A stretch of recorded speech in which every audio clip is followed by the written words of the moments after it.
까마귀를 생각하라 라고 하는 제목입니다. 마태복음 6장 26절에 보면 막연하게 공중의 새를 보라, 심지도 않고 거두지 않고 창고에 들이지도 않고 하면서 먹는 문제, 그리고 살아가면서 누리게 되는, 걱정하게 되는 삶의 문제를 예수님께서 염려하지 말라고 얘기합니다. 그런데 여기서 우리가 하나 생각할 것은 이 본문 말씀에 새가, 까마귀가 아무것도 일하지도 않는다, 거두지도 않고 심지도 않고 그리고 골방도 없고 창고도 없는데 하나님 기르신다라고 해서 우리도 그러면 노동 안 해도 되겠네 라고 하는 생각을 갖는다면 그것은 잘못된 생각입니다. 노동은 하나님께서 우리 인간에게 부여하신 의무이고 또 우리가 살아가면서 당연히 해야 될 책무이기도 합니다. 그러니까 여기서 노동을 하지 말라 그런 의미는 절대 아니라는 걸 먼저 기억해야 되겠고요. 여러분 까마귀를 혹시 좋아하십니까? 그리고 혹시 또 까마귀를 많이 생각해 보신 적이 있습니까? 라고 물어보면 대부분 사람들은 거의 없습니다. 까마귀를, 특히 한국 사람들은 까마귀를 좋아하는 사람은 별로 없습니다. 까치를 좋아하죠. 얼마 전에 설 명절에도 까치까치 노래를 부르듯이 까치를 좋아합니다. 까마귀는 흉조라 그래서 좋아하지 않는 새인데요. 근데 예수님께서는 이 새를 그렇게 설명하고 있는 겁니다. 마태복음에는 그냥 공중의 새, 그래서 어떤 새인지 정확히 알 수 없지만 그러나 누가는 정확하게 까마귀라고 설명을 하고 있죠. 그러나 우리들뿐만이 아니라 유대인들도 이 까마귀는 그렇게 좋은 새로 여기지 않습니다. 성경 안에서 이 까마귀를 그렇게 좋은 새로 보지 않는데 왜 예수님은 이 까마귀를 생각하라고 하셨을까? 한 번쯤은 생각해 볼 필요가 있습니다. 오늘 본문에서 예수님은 제자들에게 설명하고 있는 겁니다. 제자들에게 말씀하시면서 앞에 22절 보면 그러므로 내가 너희에게 이르노니 너희 목숨을 위하여 무엇을 먹을까 몸을 위하여 무엇을 입을까 염려하지 말라. 목숨이 음식보다 중하고 몸이 유복보다 중하니라. 이것은 우리 인간이 가지고 있는 본능적인 고민이고 또 본능적으로 염려하는 부분입니다. 그런 가장 기본적인 것인데 예수님은 그렇게 하지 말 것을 말씀하고 있죠. 그러면서 비유로 이제 드는 것이 까마귀입니다. 까마귀는 심지도 않는다, 거두지도 않는다, 골방도 없다. 그러니까 모아둘 골방도 없다, 창고도 없다. 그럼에도 불구하고 하나님이 길러주신다라고 말씀합니다. 그러면서 우리의 존재가 얼마나 소중한가에 대하여 설명하고 있는 내용입니다. 그렇다면 오늘 우리는 성경 안에서 까마귀를 어떻게 말씀하고 있고 이 까마귀를 통해서 우리에게 말씀하고자 하는 것이 무엇인가 한 번쯤 생각해 볼 필요가 있습니다. 첫 번째, 까마귀는 부정한 새입니다. 레위기 11장 13절로 19절에 보면 새 중에 너희가 가증히 여길 것은 이것이라 라고 13절에 얘기하면서 15절에 까마귀 종류와 라고 되어 있습니다. 이것은 신명기에도 똑같이 나오는 내용입니다. 신명기 14장 14절에서도 똑같이 까마귀 종류는 가증한 새다라고 얘기하고 있는 겁니다. 까마귀는 부정한 새고 어떻게 보면 우리 인간을 가장 잘 보여주고 있는 새이기도 합니다.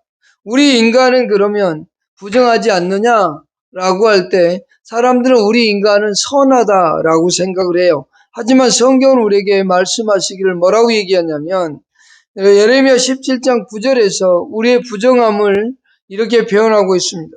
만물보다 거짓되고 심히 부패한 것은 마음이라 누가 능히 이를 알리오마는 이라고 얘기했습니다. 우리 자신 속에 있는 마음이 가장 부패한 썩어버린 존재라고 얘기하고 있고 에베소서 2장 1절에는 죄와 허물로 죽은 우리라고 얘기하고 있고 2장 3절에서는 본질상 진노의 자녀라고 얘기하고 있습니다. 그러니까 이 까마귀가 부정한 새라고 한다면 우리 자신들은 우리는 깨끗하고 좋아 선해 라고 할 수 있지만 그러나 성경에 비춰보면 우리 자신들이 가장 부패한 존재, 그 어떠한 것보다 더 부패한 존재다. 특히 우리의 마음들이 그렇다라고 예레미야 선지자를 통해서 우리에게 말씀하고 있다라고 하는 거죠. 우리는 이 까마귀가 부정한 새인 것처럼 우리 자신들을 되돌아볼 수 있어야 된다라고 하는 겁니다. 두 번째, 이 까마귀는 배신의 새입니다. 또한 욕망의 새이기도 합니다. 창세기 8장 6절에 보면 노아 홍수 때 비가 많이 쏟아졌습니다. 하늘에서 쏟아지고 땅에서 쏟아져 올라오고 하면서 불이 다 잠겼을 때, 그리고 이제 노아가 비가 그치고 난 다음에 과연 물이 얼마나 말랐는가 알아보기 위해서 까마귀 새를 내어놓습니다. 까마귀를 내어놓는데요, 그 까마귀가 어떻게 하냐? 돌아오지 않습니다. 창세기 8장 6절과 7절은 이렇게 말하고 있습니다. 40일을 지나서 노아가 그 방주에 지은 창을 열고 까마귀를 내어놓음에 까마귀가 물이 땅에서 마르기까지 날아 왕래하였다. 돌아오지 않았다는 거죠. 왜 그럴까요? 왜 까마귀는 물에 안착할 수 없는데도 돌아오지 않았을까요? 그는 거기에 너무도 많은 자기의 식량이 있음을 발견했을 겁니다. 죽어버린 시체, 동물의 사체들 얼마나 많았겠습니까? 그것을 볼 때 이 까마귀는 썩은 고기, 죽은 고기를 좋아하는데 얼마나 그것들이 먹기 좋았겠습니까? 얼마나 많은 부가 있었겠습니까? 눈에 바라볼 때 얼마나 화려하고 얼마나 많은 부요함이 있었겠습니까? 그랬더니 자기를 방주에 넣어줬던 노아를 잊어버리고 떠나버립니다. 그러나 비둘기는 내어놓았더니 다시 돌아오지요. 3번까지 내어보냈더니 3번째는 돌아오지 않습니다. 그러나 이 까마귀는 처음 내보냈더니 돌아오지 않습니다. 자기를 구원한 노아 아예 배신하고 떠나버립니다. 오지 않습니다. 우리 인간은 과연 어떨까요? 우리 그러면 이 노아, 이 까마귀만 그렇게 배신하고 살까요? 이스라엘 백성들은요. 그럼 우리는요. 아이고 나는 절대 배신 안 해요 라고 말할 수도 있겠습니다만 성경은 너무도 자세하게 우리에게 가르쳐주고 있습니다. 특히 이스라엘 백성들을 통해서 우리의 모습이 어떠한지 적나라하게 보여주고 있습니다. 신명기 32장 13절에 보면 그러한데 여수론이 살찜에 발로 찼도다. 내가 살찌고 부대하고 윤택하여 자기를 지으신 하나님을 버리며 자기를 구원하신 반석을 경휼히 여기는도다 라고 되어 있습니다. 살이 쪘다. 여수론이라는 것은 이스라엘의 애칭입니다. 이스라엘 백성들은 하나님께서 애굽에서 구원하였고 그들을 광야 생활 속에서 인도하셨고 가나안까지 인도해서 풍요롭게 살아가게 했습니다. 그러나 그들이 잘 살게 되니까 어떻게 돼요? 하나님을 버리고 하나님의 말씀도 버리고 반석이신 예수 그리스도도 경휼히 여기는 그러한 삶을 살아가고 있습니다. 이사야 1장 2절로 4절에도 그렇습니다. 특별히 4절에 슬프다 범죄한 나라요 허물진 백성이요 행악의 종자요 행위가 부패한 자식이로다. 그들이 여호와를 버리며 이스라엘의 거룩한 자를 만유리 여겨 멀리하고 물러갔도다 라고 얘기하고 있습니다. 또한 이사야 5장 24절에도 중간절부터 보면 그들이 만군의 여호와의 율법을 버리며 여호와의 거룩하신 자의 말씀을 멸시하였다. 배부르고 따뜻해지면 사람들은 하나님을 더욱더 잘 섬길 것 같은데 그렇지 않습니다. 하나님을 멀리합니다. 우리나라만 보십시다. 이스라엘 백성들이 아닌 우리나라를 보십시다. 우리나라가 복음을 받아들이고 일제 치하에서도 얼마나 많은 그리스도인들이 순교하며 기도하며 하나님 말씀대로 살기를 갈망했습니다. 6.25 전쟁 때도 그랬고요. 우리나라가 보릿고기를 건널 때도 우리나라는 기도하는 민족이었습니다. 기도원마다 꽉꽉 들어차서 하나님의 은혜를 받겠다고 기도하고 산에서 기도했던 나라 민족이었습니다. 그러나 지금 우리나라에 기도의 소리가 얼마나 있습니까? 얼마나 많은 사람들이 하나님을 찾고 또 찾습니까? 우리는 하나님 앞에서 하나님을 멀리하고 살아가고 있지는 않는가? 하나님을 나의 이용도구로 사용하고 있지 않는가는 한 번쯤 생각해 봐야 됩니다. 이 까마귀는 자신을 구원해준 노아와 그 방주를 버리고 그 멀리 있는 화려함, 그 자신에게 펼쳐진 세상을 향해서 그는 날아갔던 겁니다. 여러분, 우리는 그러한 인생을 살아서는 안 되겠죠. 바로 배신하는 새였습니다. 그럼에도 하나님은 어떻게 하실까요? 그 까마귀를 보호하신다라고 하는 사실. 세 번째가 바로 그 하나님의 보호하심 속에서 살아가는 새입니다. 배고픔 속에 있는 까마귀 새끼에게 먹을 것을 공급하시는 하나님의 모습입니다. 그 까마귀가 노아 홍수 후에 그렇게 날아가서 그 많은 음식들을 보며 좋아했습니다만 그 후손들은, 그 새끼들은 어떻게 될까요? 욥기서를 통해서 잘 설명해주고 시편 147편을 통해서 잘 설명해주는데 까마귀 새끼가 하나님을 향하여 부르짖으며 먹을 것이 없어서 오락가락 할 때에 그것을 위하여 먹을 것을 예비하는 자가 누구냐? 라고 하나님이 욥에게 묻습니다. 까마귀 새끼가 하나님을 향하여 부르짖으며 먹을 것이 없어서 오락가락 할 때 그것을 위하여 먹을 것을 예비하는 자, 그게 누굴까요? 성경은 이렇게 얘기해요. 시편 147편 9절에서 들짐승과 우는 까마귀 새끼에게 먹을 것을 주시는도다 라고 말입니다. 그러면서 누가복음 12장 24절에서 하나님이 기르신다 라고 말하고 있습니다. 하나님께서 그 까마귀 새, 부정한 새임에도 불구하고 하나님은 그 새들을 보호하시고 지키시고 또 기르시는 그 하나님의 모습을 우리는 볼 수 있습니다. 그렇다면 하나님께서는 우리에게 어떻게 하실까요? 이 까마귀, 보잘것없는 새임에도 불구하고 하나님은 그 하나님의 형상 닮은 인간을 어떻게 할까요? 예수님께서 말씀하고 있는 제자들, 그 제자들 하나님은 어떻게 대우하실까요? 성경에 대해서 이렇게 설명합니다. 신명기 8장 18절에 내 하나님 여호와를 기억하라. 내 하나님 여호와를 기억하라.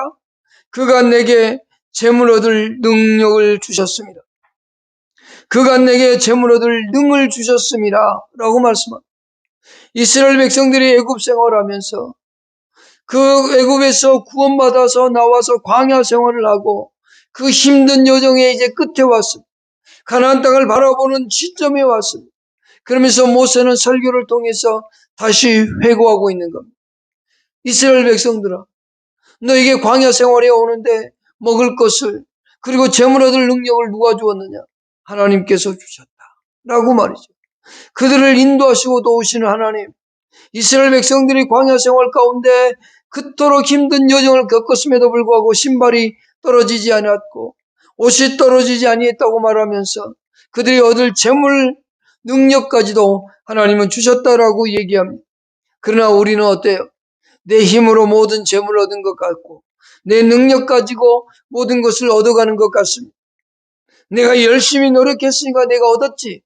네, 하나님께서 여러분들에게 열심히 노력할 때 하나님이 만일 복 주지 않았다면, 하나님께서 여러분의 건강을 지켜주지 않았다면, 하나님께서 여러분의 삶을 인도해 주지 않았다면 과연 우리는 어떻게 됐을까요? 우리는 이것을 잊어버립니다. 나만 열심히 해서 된 것처럼 생각합니다. 그러나 하나님은 이 까마귀를 보호하듯이 저와 여러분들을 보호하고 지키시는 하나님임을 잊지 말아야 됩니다. 그렇기 때문에 예수님께서는 이렇게 말씀하셨어요.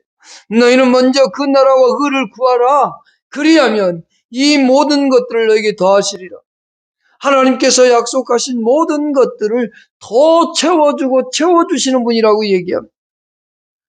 이 물질적인 축복을 주실 뿐만이 아니라 신명기 28장 1절에서부터 보면 하나님께서 엄청난 복을 주시죠.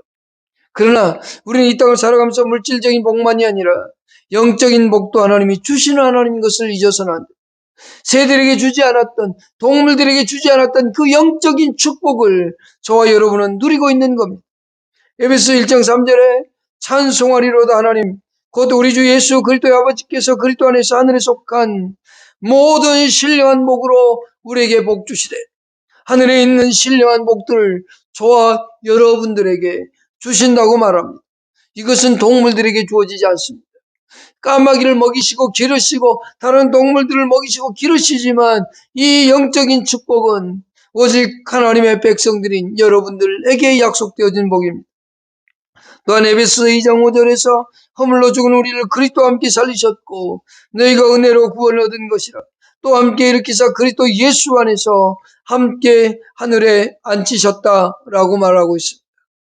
또한 베드로 사도는 이렇게 말합니다. 베드로전서 1장 8절에서 예수를 너희가 보지 못하였으나 사랑하는도다. 이제도 보지 못하나 믿고 말할 수 없는 영광스러운 즐거움으로 기뻐하니 믿음의 결국 곧 영혼의 구원을 받음이라 라고 말하고 있습니다.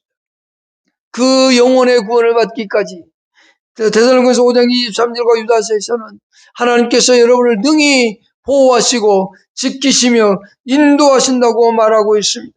유다서 24절만 읽어보겠습니다. 능히 너희를 보호하사 거침이 없게 하시고 너희로 그 영광 앞에 흠이 없이 기쁨으로 서게 하시리니 곧 우리 구주 홀로 하나이신 하나님께 우리 주 예수 그리스도로 말미암아 영광과 위엄과 권력과 권세가 영원 전부터 이제와 영원토록 있을지어다 라고 말합니다. 우리를 보호하시고 거침없게 하시고 그리고 그 하나님 앞에 흠없이 기쁨으로 서게 하실 수 있는 분이 하나님이십니다. 그분께서 여러분을 보호하시고 지키신다라고 하는 겁니다. 그런데 하나님께서 그 보호하심 속에 살아가는 이 까마귀 그것으로 끝나지 않습니다. 하나님은 그 부정하고 배신하는 세계도 하나님은 보호하시면서 무엇인가를 맡깁니다. 네 번째는 사명을 받고 그것을 완수하는 새라고 얘기하고 있습니다. 열왕기상 17장 2절로 4절, 5절, 6절까지 보면 이런 말씀이 있습니다. 여호와의 말씀이 엘리야에게 임하여 가라사대 너는 여기서 떠나 동으로 가서 요단 앞 그리 시내가에 숨고 그 시냇물을 마시라. 내가 까마귀를 명하여 거기서 너를 먹이게 하리라. 저가 여호와의 말씀과 같이 하여 곧 가서 요단 앞 그리 시내가에 머물매 까마귀들이 아침에 떡과 고기를 저녁에도 떡과 고기를 가져왔고 제가 시내를 마셨더라 라고 되어 있습니다. 4절에 그 시냇물을 마시라. 내가 까마귀들을 명하여 라고 얘기했습니다. 엘리야에게 하나님께서 말씀하고 있는 내용인데요. 엘리야야 걱정하지 마라. 내가 까마귀를 명하여 너를 먹게 하겠다 했더니 6절에 까마귀들이 아침에도 떡과 고기를 저녁에도 떡과 고기를 엘리야에게 공급하고 있는 하나님의 명령을 들은 이 까마귀들 그들은 자기들이 좋아하는 고기가 있습니다.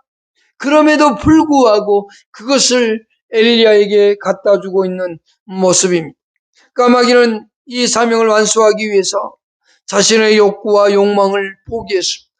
노아 홍수 때 그토록 자신과의 욕구와 욕망을 위해서 날아갔던 새가 이제는 그것을 포기하고 있는 모습을 볼 수 있습니다.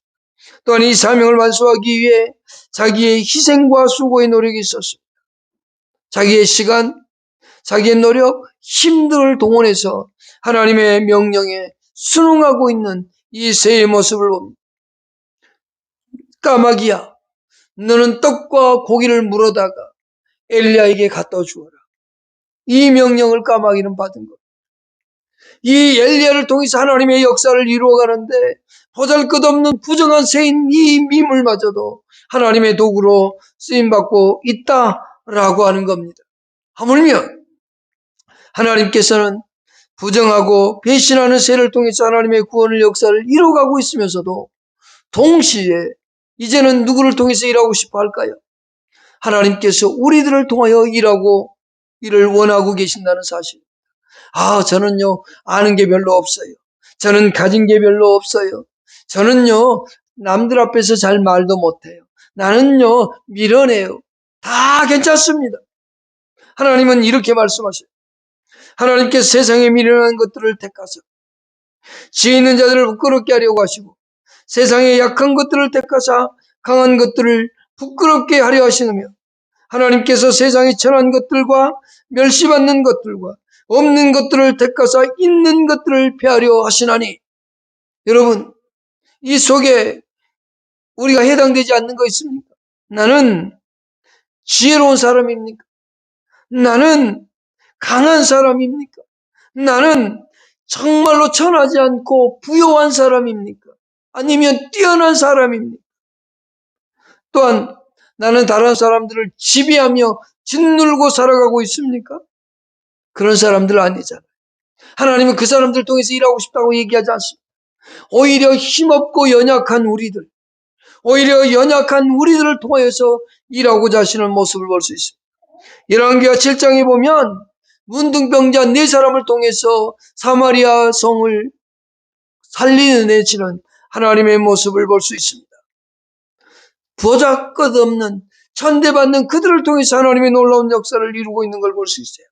오늘 우리는 하나님 앞에서 도구로 쓰임받을 수 있고 하나님의 선한 자로 쓰임받을 수 있다는 사실을 잊어서는 안 됩니다. 하나님께서는 약하고 연약한 우리들을 통해 하나님의 놀라운 역사를 이루고자 할 때에 우리는 거기에 쓰임받으면 됩니다. 무엇으로 할 수 있을까요? 나는 아무것도 할 수 없는데요. 할 수 있는 게 있습니다. 뭘까요? 기도하기 시작하는 것. 하나님이여 나를 통하여 쓰임받게 하소서. 나에게 하나님 할 수 있는 것이 기도가 있습니다. 이 기도를 하십시오. 두 번째, 복음을 전하십시오.